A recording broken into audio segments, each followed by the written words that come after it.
On today's show, we're going to be talking about fatherlessness. It's a reality in our society today. Yeah. A lot of guys grew up with either no dad at home. Maybe it was a stepdad situation, which can be good or can be uncomfortable, or their dad wasn't a good example. Yeah. And that's something for me, my parents divorced when I was young, and my dad lived 2 states away. And this was before you had, FaceTiming and all that stuff. So he was on 2 states away. I mean, he might as well have been on the other side of the world. Saw him a couple times a year, great guy, did his best, but there was just a reality to, it was just me. Yeah. And a single mom. And I think a lot of guys today are dealing with that. And what we want to do is kind of talk about, what do we do about it? Yeah. You probably had a lot of friends in school who didn't have a dad. Yeah, I was being raised in a nuclear household. Yeah. Mom, dad, sister, brother. I was the exception. Yeah. There were a lot of people who divorce played into the picture. A lot of people were single parent households. That was much more common. Yeah. So I would agree. I think there's a pretty big lack of that stability that comes from a family like that. And what that leads to is a lack of instruction. It does. And so what does that mean for us? And how do we deal with that if that was our situation? Yeah. Because it was for you, but because of the work you did, it wasn't for me. Yeah. And so we have a generation where everything changed. And so I think you'll be equipped to talk about it. And I'll be able to talk about the benefits from my perspective. Yeah, from your side. So no matter what situation you are in, whether you're from a household where you didn't have a dad or you did and you want to be a good dad, I think today's conversation is going to be good. Yeah, so we're going to talk about that today, and it'll help you maybe be able to help some other men. So check it out on the show.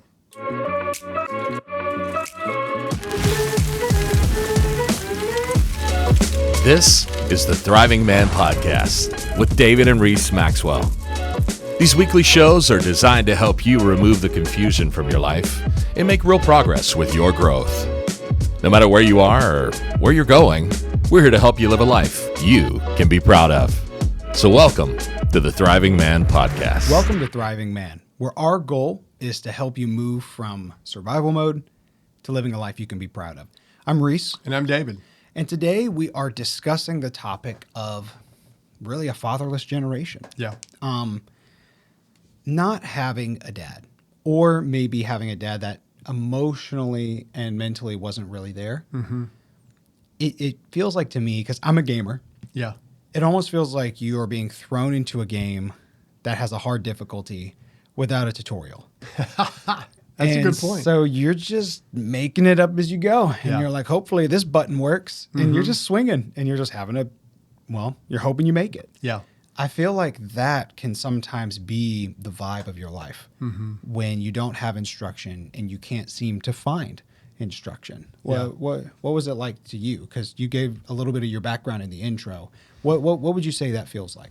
Well, it's odd because you don't know what you don't know. So for a lot of men, it's just normal. They don't know any better. Like for me, I didn't know any better. I didn't know that my dad being a couple states away, what kind of impact that had on me, because I was just living life. I was a kid. I was, all kids are dumb. You don't know. So you just kind of learn to make do. And it feels normal. You feel like, I'm normal. It's not that big a deal. And a lot of men have grown up and they think, well, it didn't really affect me. But they're saying that from a state of, well, they didn't know what it would be like to have a dad there. Right. Now, some guys get blessed with men who speak into their life. Yeah. Men who bring wisdom into their life or do something like that. But a lot of guys don't. And so it can vary depending on what they do, how they cope with it. And then sometimes for guys, they're being raised by a single mom who's doing her best, but it's pretty much survival mode. Because, she's probably trying to pay the bills and do that and do this. And she doesn't know how to help you be a better man. And then if it was a bad breakup or an ugly divorce, sometimes it's one side pitted against the other and you're kind of in between. Yeah, and that's even worse. Yeah. And so I think a lot of kids today are raised up in that, and they're adults now, and they're trying to be dads, and they just don't know what they're doing. Yeah. And I think for men, a lot of times what we do is we just say, "Oh, I was fine. Yeah. I was good. It didn't really affect me." But they don't even know what they're referencing. That's the thing. They don't know what it could be. And so that's a problem. They don't even realize what's missing in their family. For me, it was that way. And when you were born, that's when I was like, I don't know jack. And that was the wake-up moment for me of I don't know how to be a man. I don't know how to be a dad. And I had to start working to learn. And it was realizing just how dumb I was, how off-center I was as a man. And so I just started the hard work, the journey, because I didn't want you to have to go through that or your sister to go through that. So I figured I could do the work to make it easier for y'all. Yeah. And I will say it worked. Even though you didn't come from a perfect background or whatever, the work that you put in, I would say I grew up in one of the healthiest home environments that I knew of. There was never a point in my life where I was like, man, I wish I could be part of that family. I was the family that people said, man, I wish I could be part of y'all's family. And to know that that's the background you came from is so encouraging. Yeah. Because what it means is that your past does not define your future. What it means is that the dad you had does not define the dad you become. Yes, that's true. So much of that is up to your effort. Yeah. Up to your willingness to get help. Because I know you said that was part of your journey from our conversations in the past, was being able to open yourself up to those mentors, to those outside sources, to those groups that were supporting. And by the time I was old enough to remember anything, like my memories are all positive. Yeah. There wasn't an absence. There wasn't negative abuse or anything like that. There was a good system of love and yet discipline. It was a good balance. You didn't just let us be brats running around doing whatever we wanted to do, which is good. But it all changed because of a decision that resulted in a journey that you're still taking today. Like you have grown to this point more than you were 10 years ago. Yeah. And that has set me up for success. I know some people are like, man, you've got wisdom, Reese, or you're so far ahead. It's because I was placed in an environment that put me far ahead. Yeah. And that was because of the work you and mom did. So all that to say, just because you have the issue doesn't mean that that's the future. Yeah. And what we have to understand is we need to look at the reality. Many men grew up without a dad. You may have grown up without a dad, or a dad who wasn't there, or maybe a dad who was abusive or who was checked out emotionally. Any of those things, that's the reality. What you don't want to do is let that be an excuse. It's like, well, my dad's an alcoholic, so I'm an alcoholic. And then my grandpa was an alcoholic. Well, those are realities, but you don't want to make it to where it's your excuse to not do anything. Yeah. Last week on the show, we talked about intentionality. And a lot of this is all about intentionality, looking at the reality, but not letting it affect you, saying, okay, I'm going to defy this. I'm going to go against it. Because a lot of times what we see today, and tell me what you think of this, I see in men two extremes. You get the guy who's the effeminized guy, who maybe it leans more toward the single mom side, the effeminization of men today. Or you get the hard alpha male who wants to be the boss, bag as many women as possible, win at everything. I kind of see those two extremes have come out of this fatherlessness. What do you think of that? How would you define an effeminate man? I'm kind of curious as to what you mean by that.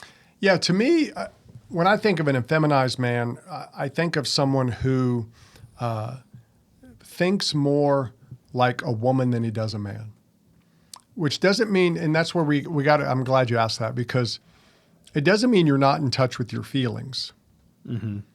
I think men should be in touch with their feelings. Yeah. But women, a lot of times, their feelings are the main source of what they're going through. For men, we have that logical side. if we have logic without feelings, that's not good. We want to have both. But I think for a lot of men today, their feelings are what control them more so than the, hey, this is the right thing to do, I need to do it. It's, oh, I don't feel that.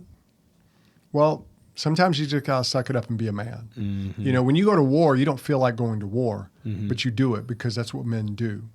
So there's that balance, I think. And I think a lot of men today don't have that. They don't have that, okay, this is going to be hard, but I'm going to stick to it.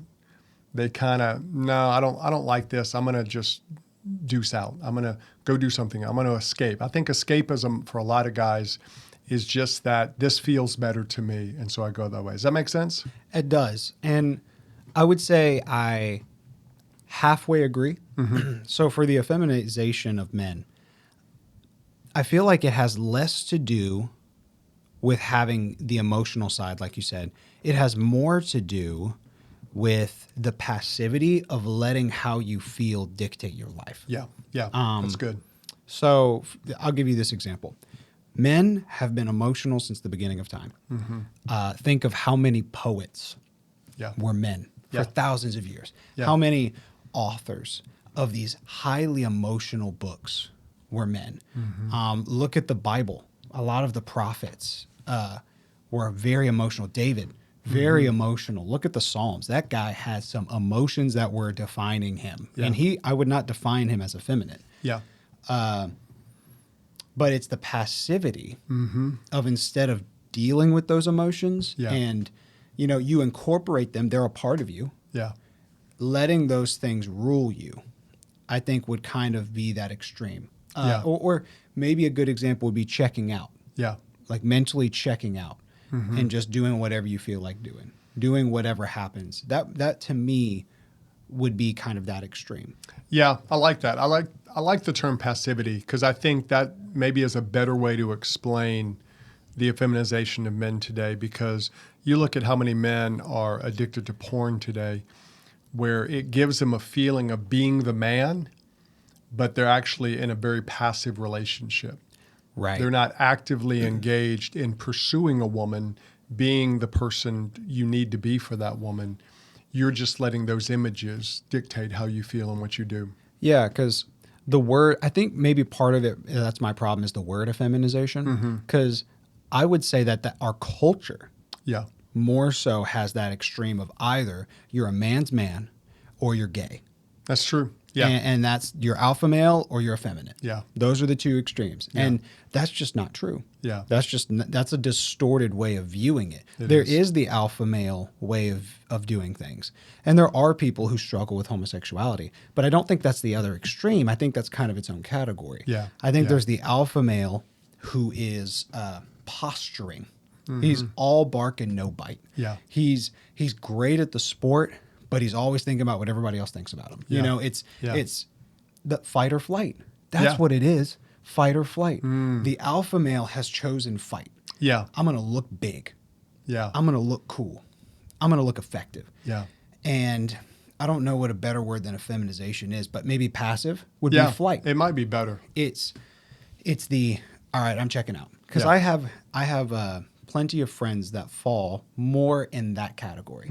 I've got plenty of friends, and I would say for myself, if I'm going to fall in one of those two categories, I would more fall in the escapism. I think escapism is the flight. That might be the better word for it than effeminization. People, that men who live in that passive escapism mentality. Because it's not that you're gay. It's not that you are, you know, a drag queen or anything like that.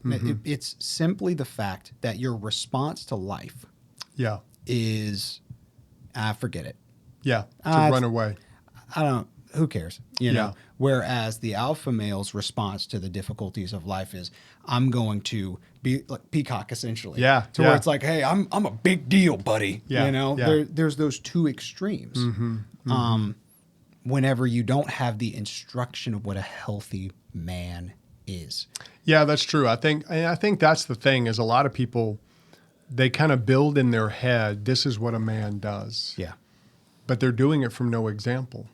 So I think they are going to go usually one extreme or the other. Yeah. And I think we're seeing the effect of that on our society today. We have so many young men who don't know how to be a man. Well, you've said this before, and I think it's such a good thought. So much of what it means to be an effective, healthy man is to be willing to wrestle with the, this is a nerdy word, but the dichotomy of life. Yeah. It's being willing to wrestle with the fact that life is in tension. You know, I want to spend time with my family. I want to provide for my family. That means being away from them. How do I balance that? You wrestle with that. Yeah. Whereas when you don't have an example of what it means to wrestle with the two, a lot of times you fall to one side or the other. Yeah. I'm either going to just be at work all the time and be the alpha male, Yeah. or I'm just not really going to work that much because it's hard and I don't like it. You know, it's, if we don't learn, I think a lot of what we need from the examples in our life is seeing that both of the sides are true. Seeing that you do have to struggle. And like we talked about last week, go on a active defense.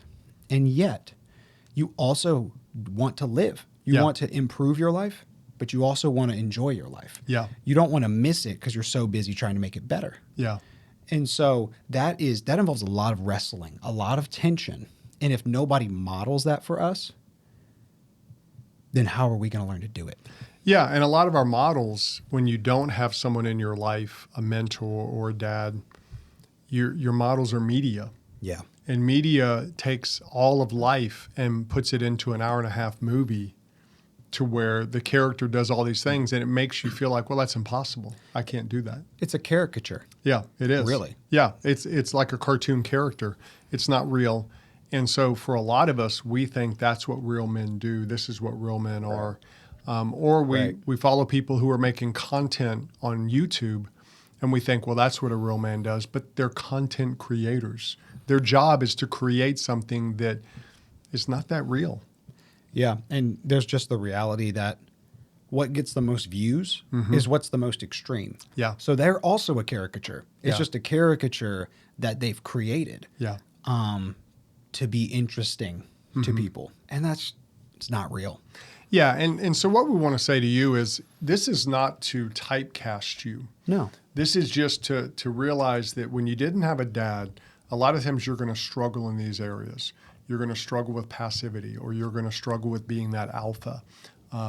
Or you may go back and forth depending on what the situation is. Yeah. And so what we want to do is help you just understand that's just the reality. But you need to understand it and recognize, okay, I need a better example. To recognize, okay, I didn't have a dad. I'm not fine. I don't know what it means to be a man. Yeah. I need to learn that. And I say that from a guy who did that. For me, it was, I don't know anything about this. So what I did was I recognized my own need.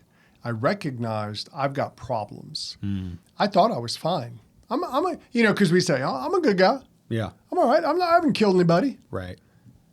But we know the reality of maybe our thought life. We know the reality of what we're not doing, what we say we're going to do, but we don't. Oh, I'm going to lose weight. And then 10 years later, I'm going to lose weight. Yeah. And then 10 years later, I'm going to lose weight. And we're not doing it. That's a reality. And what we want to do as men, I think, is see that reality, to not let it beat us up, not put us down, but you can't deal with it until you see it. Absolutely. I mean, that's part of wrestling. Well, like we talked about that earlier. Like, well, let's give a faith example. In like most of those Psalms we were talking about with David earlier, David would be struggling with this tension of, God, you're good and you love me, but it seems like I'm on the losing side and you're not coming through for me. He'd just write a whole poem or a whole chapter about that tension. Yeah. And at the end, it would be like, let's say the first 20 verses are him being like, I forget it. Everything's falling apart. My life sucks. Everyone hates me. My enemies are winning. They're celebrating on my grave. And then at the end, there'd be like 4 or 5 verses of like, but I know you're good. I know you love me. I know you're going to come through for me. Yeah. And so David had learned to recognize both realities and realize that life has that tension. Yeah. And that's when we recognize our need for instruction, part of it's learning to recognize the tension in our own lives and learning to address it rather than falling to one extreme or the other, the fight extreme and the flight extreme. Yeah. We have to be able to recognize the reality and then take steps. Because the truth is, you will not reach your highest potential without others. Yeah. And that's why missing a dad is so detrimental. If you had not been there to call stuff out of me, I wouldn't have done half the stuff I did. Yeah. Like, people can be impressed with a track record all day, but let's be real. 80% of that, if I hadn't been challenged or potential was called out of me, I wouldn't have done it. Yeah. I wouldn't have. And it's the same thing for us. Like, we as guys need somebody to call that out of us. Yeah, we do. need instruction. We need guidance. That's not weakness, that's strength, because it takes strength to recognize your need. Yeah, and I think as men, what we have to do is, if we didn't have a dad or didn't have a man to do that for us, as we are becoming young adults and adults, we have to go find that. Absolutely. We have to go find that. And that takes work. And that's kind of the whole thing we're saying here. This whole thing takes work. It just does. But men, that's what we do. We wrestle, we fight, we do these things because we want to overcome. We want to win. We talked about that last week. We want to win. Men want to win. And I think that's good. That's the way we're created. That's how God made us. And so one of the best ways to do that in your life is to think, okay, what am I doing to learn that timeless wisdom? The wisdom that has been passed down through, like you talked about David in the Psalms. He was wrestling with things, but then what did he do? He wrote it down. Why? For the next generation, for other people to see it. And so there's men out there who've done a lot of wrestling, and they provided writings to help you with your wrestling. Yeah. You know, a lot of guys really love the Stoic philosophers. I'm not as huge a fan of the Stoic people, just because I think they were a little bent the wrong way. But a lot of people like their wisdom, and they did say a lot of smart things that make you think, and that's okay, because then you get to wrestle with it. And I think when you do that, you're looking at timeless wisdom, not just the latest, greatest, whatever TikTok thing there is out there. Yeah. To compare it to something, TikTok, social media, there are good things there. There's a lot of not good things there. Yeah. Very hit and miss, you know, and I'm going to be honest, probably 90% of it or more is trash or random fad things like, oh, this study found that if you punch yourself in the abs 37 times, you're going to get a 6-pack in 6 weeks. That's right. You know, like it's just it's just dumb. It is dumb. Now there is some good stuff there. Like, I don't know, the Thriving Man podcast or something. I don't know. There's good stuff out there. Thriving Man podcast has great stuff out there. or like, you know, John Maxwell or people who have proven themselves. And have social media as an outlet to give information. So there is good stuff, but the vast majority of it's not. And it's delivered in a way that's so bite-sized, it's hard to really get to the next level. However, there is a library of information out there that's good, quality, timeless wisdom. And here's what's cool. Whether it's the Bible, I would definitely recommend you read that. Consistently and learn how to read it, because there's free stuff out there like the Bible Project that helps you learn how to do that. And then there's just good books. Yes, self-improvement can be a good category, but also philosophy. Probably not the weird philosophers, but like people like Kierkegaard, people like that. And then there's also just practical tips on health or whatever you need to grow in. There is a huge, like an ocean of quality information to help you learn how to wrestle through the tensions of life and do that well. Well, and there's even things like you read biographies of people in the past. That's a good point. You read literature, even good stories. A lot of times a story can help you learn aspects of manhood, you know, like the King Arthur stories or, you know, Lion, Witch, and the Wardrobe. Fiction can be a good and effective tool. Yeah, well, I mean, Lord of the Rings, you read that and you see how Aragorn and Boromir, how they acted, what they did. And you kind of see there's different aspects of men in that. And you can learn from that. But you have to understand that that's out there. But that's timeless wisdom. It's not something that you're going to find in a fortune cookie. You know, it's something that you're going to have to go dig. Because here's the thing. When you dig for it and get it yourself, you're more likely to remember it. Absolutely. You know, it's just like, you know, I talk every year. And one year I'm really going to do it, having a garden, you know, to grow my own tomatoes and stuff like that. I'm not going to become a prepper and like do all that. But just there's something about homegrown stuff. It just tastes better. Yeah. And to do that, but what's it take? It takes work. It takes me doing the soil, doing the thing, watering, weeding, doing all that. Money. And I just haven't done it. Yeah. But when we dig for wisdom, we learn it and then we can pass it on better. Yep. You know, and so that's where, you know, for me, deciding to do something about my reality, I sought timeless wisdom. It was easier to pass it down to you because I had found it and ingested it. So I was able to give it to you easier. Yeah, absolutely. And the cool thing about that is that appeals to the side of a man that doesn't want to have to say he needs help. Yeah. Maybe that's where you start. If you, let's be honest, if you're prideful and you're like, I don't want to tell anybody that I'm struggling. Yeah. I don't care that I don't have a dad. I could do it all on my own. Do my own. Well, then secretly, whenever you're on the pot, read a good quality book. And you can start to get smarter and grow in that wisdom. Without having to tell anybody. That's a good first step. It's a good first step. You can get mentored by some of the best, most quality, influential people in the world just by reading. You know, and a lot of these people that are alive today put free stuff out there on YouTube. Like John Maxwell, I think is a good example, like one of the top leadership people. It costs $25,000 to come have him speak at your event. $25,000.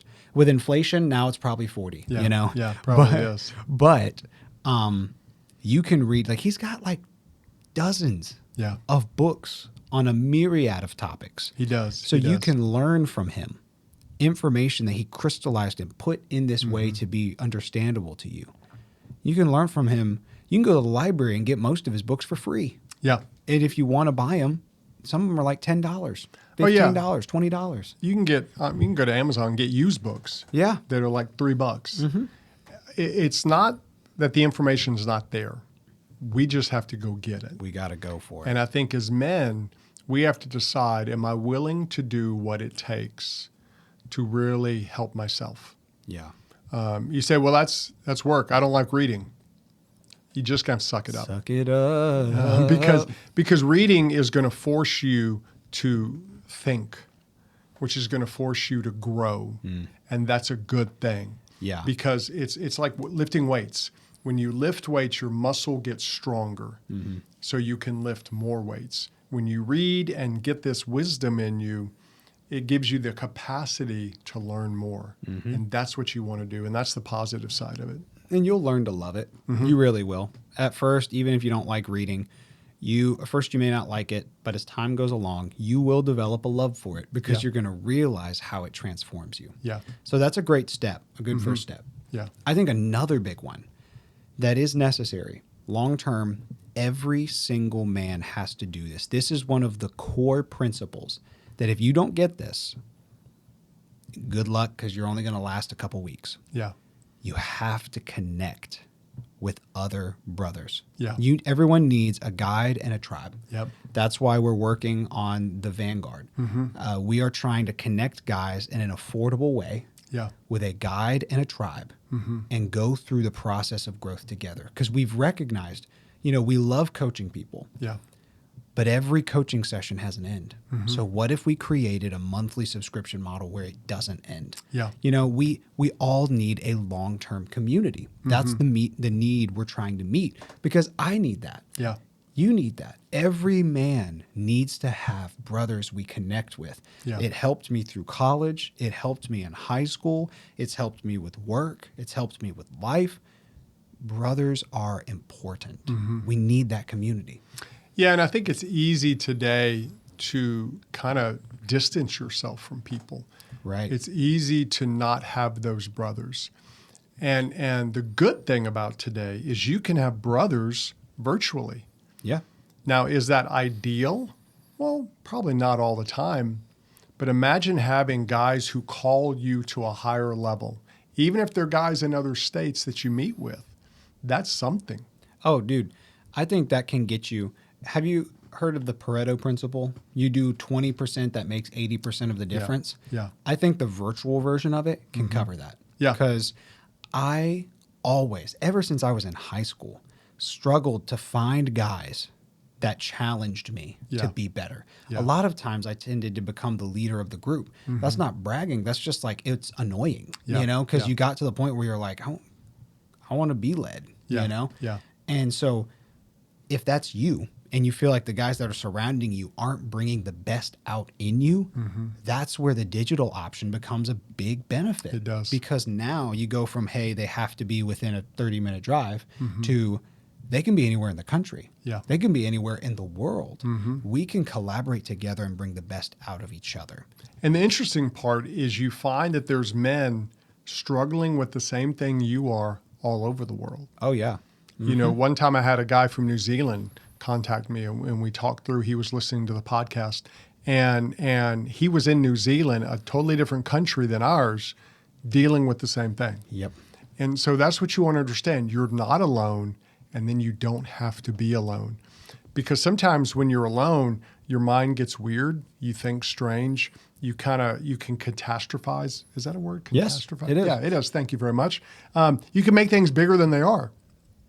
But when you have brothers can say, hey, it's not that big a deal, and kind of talk you down, or that's a bigger deal than you think. Yeah, it's both. Yeah. Yeah, you know, and that's where, and guys, we're just good at calling each other out. You know, we're like, oh, I couldn't do it. And I was like, you're being a whiny baby. Yeah. You just need to suck it up and do it. And we all need that. You know, like in school, you know, if you played sports, you always had that coach who was like, no, you're better. Yeah. You can go faster. You're stronger than that. And they pushed you. And usually those are the ones you respect the most. Oh, yeah. The teachers who you had the most difficult class, but they gave you their all. So you gave them your all. And at the end, you were better for it. Yeah. You know, nobody, it's fun in the moment to have the teacher that doesn't give a rip. And it's like, we're just going to sit here and hang out. You can look at your phones. Yeah. Long term, you don't really care about that class. No, you forget about that class. And I think having brothers is one of the keys to overcoming the fact that maybe you didn't have a dad in your life. Oh, yeah. Or you didn't have a good example, because those brothers can call you higher, and then you can teach that next generation, your kids, or other guys that you mentor, you can help them to be better in their life. Yeah. To bring it back to the Bible, where would David be without Jonathan? Yeah, that's true. He needed a brother, and it made all the difference for him. Yeah. He would have gotten caught by Saul, if not. Yeah, that's true. He would have died. But for us, when you get other brothers in your corner, a lot of the things that we were missing growing up, or in my case, the things that you value growing up that you don't get as much anymore because you're not living in a place where you're getting mentored. Yeah. Those can be brought in an intentional way. Yeah. It doesn't have to be every single morning you're checking up on each other. It can be, but it doesn't have to be. Like our Thriving Man stuff, we've got Q&A times. We've got teachings that are catered to what the guys are wanting. We've got message boards that are open all the time. But like meeting wise, it's only a couple times a month. Yeah. And that's it. But being able to contact each other when you want to, having a name, having a face, that matters. Yeah, it really does. And that's the thing. For us, what we want to do is to challenge you to quit waiting. Yeah. You know, if you didn't have a dad, it did affect you. And that's not an excuse. That's just the reality. And what you want to do is quit waiting and just start. Start growing. Start doing some of these things that we talked about today. Maybe for you, it's finding a tribe. Maybe for you, it's beginning to read. And you say, well, even if I hate reading, well, there's books on audio. You can listen. Find that timeless wisdom. Begin putting it into your life. And then let it begin to change you. It's not going to happen overnight. You're not going to fix everything at once, so don't go there. But get those people in your life, get that timeless wisdom in your life, and it's going to go a long way to making sure that your children or those who you influence don't live the reality you have to live. You can change it. It just takes time. Yeah. And if you do that, eventually you won't live the reality you currently have to live. That's true. Your life will change. Yeah. We believe you can do it. That's why we do what we do. Mm-hmm. And we want to be able to help you along the way. So keep looking at these things. See if there's maybe a book you want to start, or if you want to join our community or find a community in your church. And let's get moving forward together, because the past doesn't have to define the future. No, it doesn't. We'll see you in the next episode. Thanks for listening to the Thriving Man podcast. If you want to check out more resources from David and Reese, you can go to thrivingman.com. We'll see you in the next episode.